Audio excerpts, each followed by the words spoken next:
அடுத்ததாக நாம் பார்க்கக்கூடிய தொகுதி ஆரணி தொகுதி. ஆரணி தொகுதியிலும் நம்ம இதே மாதிரியான கேஸ்ட் கால்குலேஷன், இதே மாதிரியான ஒரு காம்பினேஷன் தான் சொல்லணும். ஒரே ஒரு சேஞ்ச் என்னன்னா, இந்த திமுக அதிமுக எதிராக பாஜக கூட்டணியிலிருந்து நேரடியாக பாஜக களமிறங்காமல் அங்கே பாமக களமிறங்கியது. திமுகவை பொறுத்த வரைக்கும் தரணிவேந்தன் அவர்கள் களமிறங்கினார். அதிமுகவை பொறுத்தவரை கஜேந்திரன் அவர்கள் களமிறங்கியிருந்தார். அண்ட் பாமகவை பொறுத்தவரை கணேஷ்குமார் அவர்கள் களமிறங்கியிருந்தார்கள்.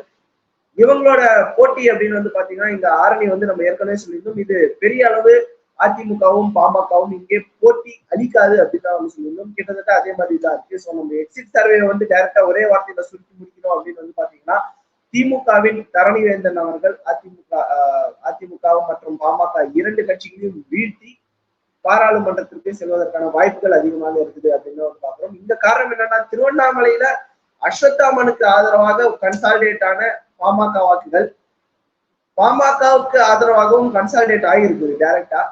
பட் மற்ற கூட்டணி கட்சிகளின் வாக்குகள் எல்லாம் இங்க வந்திருக்காங்க. நீங்க ஒரு கொஸ்டின் கேட்கலாம், என்னடா திருவண்ணாமலையில பாமகவின் வாக்குகள் பாஜகவுக்கு சேரும் போது இங்க பாமகவோட வாக்குகள் பாமகவே விழுவதற்கான வாய்ப்பு இல்லையா அப்படின்னு கேட்கலாம். எஸ், விழுந்திருக்கு. பட் இந்த இடத்தில் வன்னியர்களுடைய வாக்கு பாமகவுக்கு கன்சாலிடேட்டே ஆகாம ஒரு பகுதி திமுகவுக்கு போனதை நம்மளால பார்க்க முடியும்.